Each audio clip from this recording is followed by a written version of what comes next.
Welcome back to the V8 Jeeps channel. I'm Scrib, and today we're down the road at the main facility checking out this rear end we've got going on.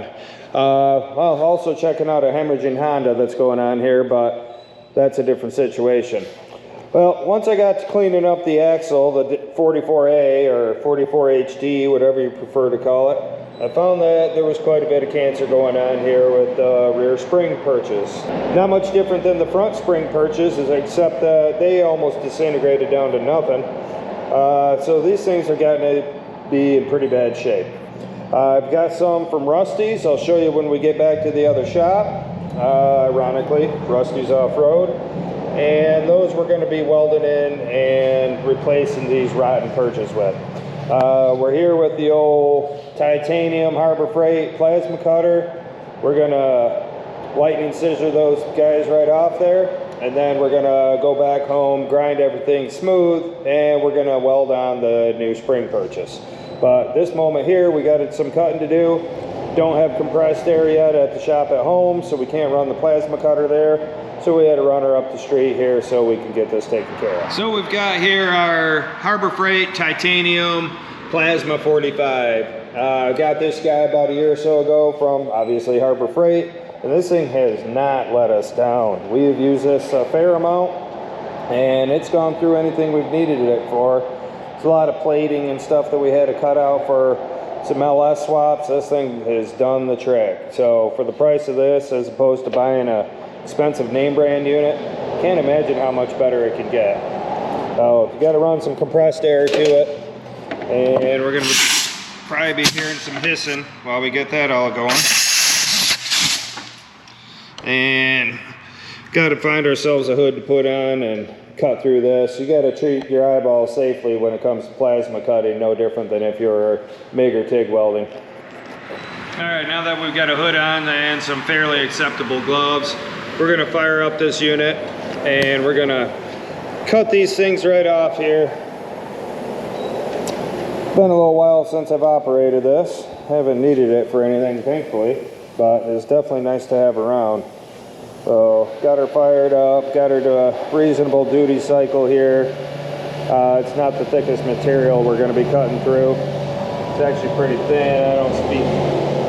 I don't speak in terms of metal thicknesses, gauges, and so on yet. I'm just learning. I haven't ever had to deal with it. So, but I'd say it's 16th or 8 inch thick, something around there. Nothing that will be any problem for the old lightning scissors here. So we're gonna set the camera down, get it set up here, and get these chopped off.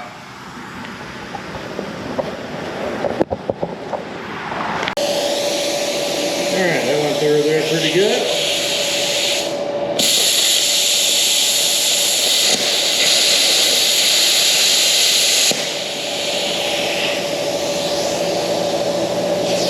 All right, now we're going to change positions here, move over to the other side.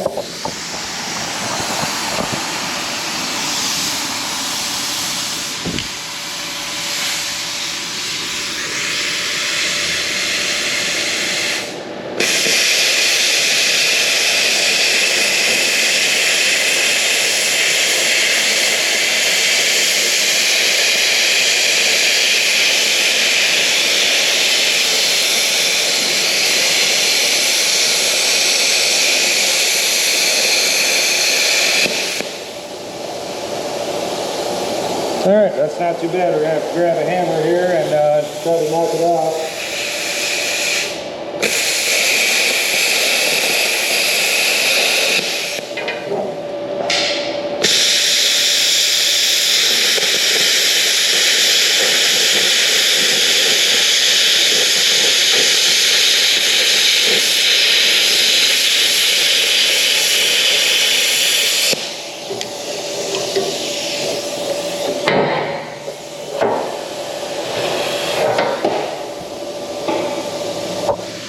There we go. So here's the old perch. See it from underneath. That thing's pretty horrible shape.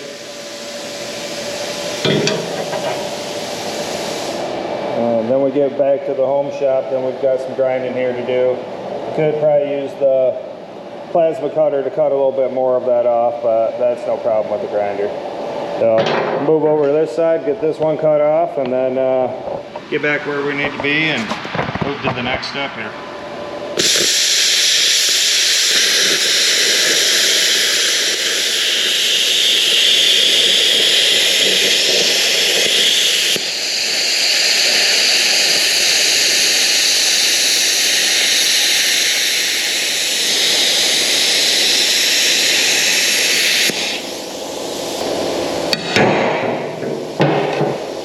Not too bad. So we got this all off now. See what we got left. A little bit of cleaning up to do, but no problem. And you see this side's not as bad as the other side was. It's hot as heck, I can tell you that. But this is on its way out as well. You can see some pinholes, some light shining through there. So it's on its way out. Well, we're on to bigger and better things here. So let's get this thing packed back up in the truck, get back to the other shop, and get some new perches put on. All right, well, we're back to the home shop now. Let's show you what we've got going on here with the difference in these spring perches. Here's the original one. This is the worst one of the two. You see what we got here. It's not the thinnest steel by any means, but it's all stamped steel. There's nothing wrong with these. If yours aren't rotted out, I don't think that doing what I'm doing here is an upgrade or anything like that. I don't think that these are a weak point by any means. But what we got here from Rusty's Off-Road Products are these guys. These are made out of considerably heavier duty steel. They've got a perch part here in the middle. I'm sorry, I don't know the terminology. Which also has ribs in it for the bump stops. So it came with bump stops. Those will snap down into place here. It also has the tabs here for where the brake lines attach and the parking brake lines. So these will go on in place of the old ones. We'll walk out here where we've got this guy and see what we've got going on here. We're getting ready to do some grinding, but these guys are going to go on in place of the old ones once we get this all cleaned up, and that's going to be a considerable improvement over the rusty stuff that we had. What's really nice is that they mount on a different spot than the original ones, but either way we got to get all this metal off here just for aesthetics, if anything.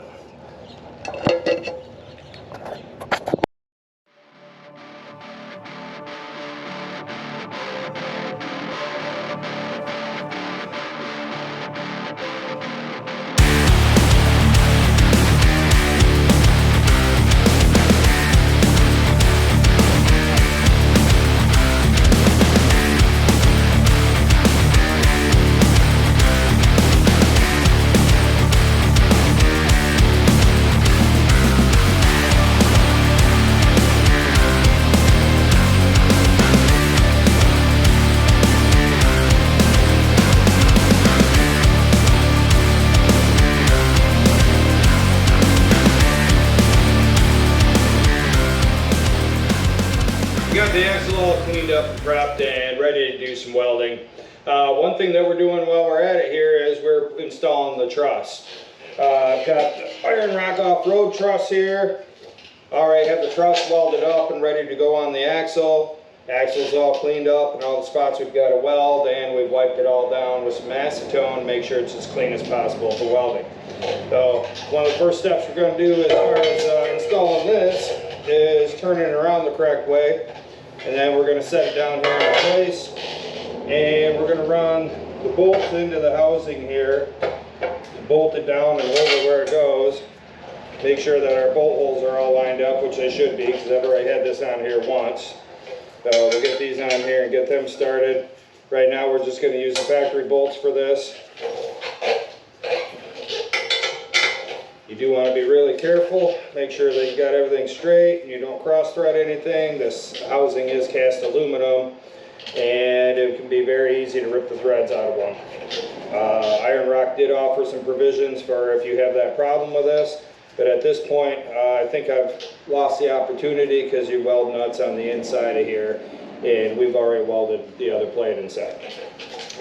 Use the old Milwaukee here.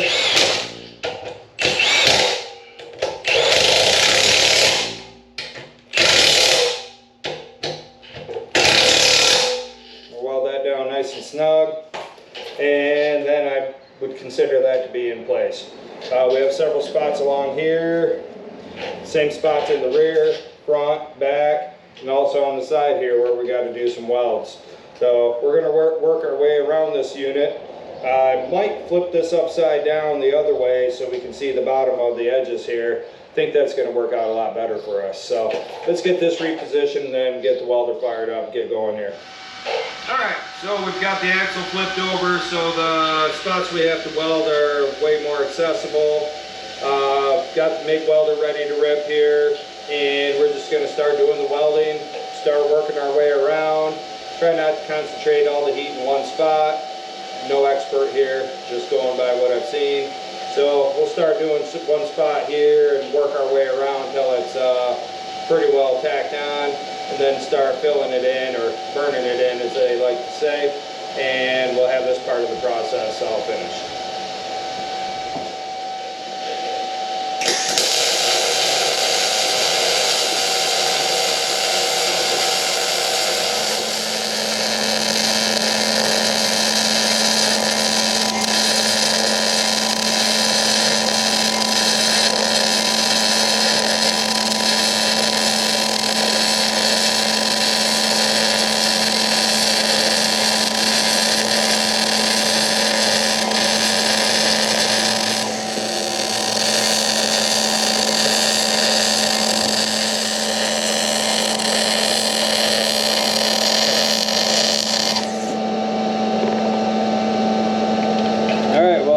Some of the better welds I've ever done in my life. Some of that has to do with having some pretty decent equipment, I suppose. And we got a few more to go around here and get done, and then this part of the process is complete. We'll move on to the trusses, or to the spring.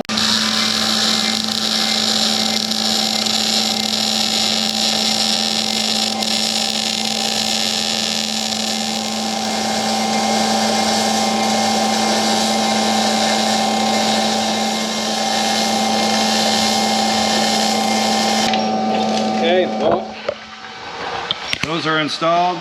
Got those all burnt in. That thing is a permanent part of this axle now. So I know where we're at there. Now the next thing to move on to is going to be these spring perches. Got to figure out exactly where those are going to go on for us and get those stuck in place and burn them in as well. All right, well, we got the spring perches spotted in place here and ready to just get burned in. Then, as far as the welding goes, we're done with that part of the process. So we just got to get around these two edges here, right there, and right here where it joins the axle. We've got them positioned properly and the angle set, so everything's flush and square where it's supposed to be. So we're just going to get these burned in. Then after this axle cools off, it's going to be time to paint it.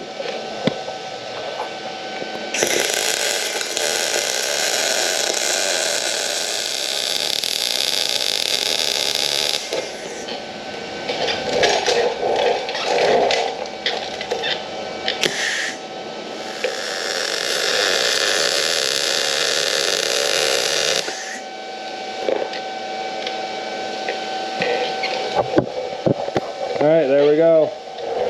It's all permanent operation now. So it's all burnt in, welded together, and here's what we're left with. So here's a Dana 44A truss, new spring perches.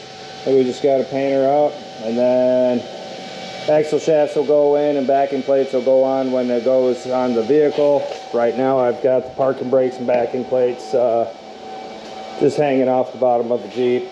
So we'll slide the axle up underneath there and get the backing plates on. I sure wish they were a lot cleaner so I could paint them up, but I didn't get this thing as clean as I thought I did. So that's pretty much where we're at for today. This is our not very big project. So just another item scratched off the to-do list. So thank you all guys for watching, and we'll be back next weekend with something new. Any questions, comments, anything, let me know. And please like and subscribe. Thank you.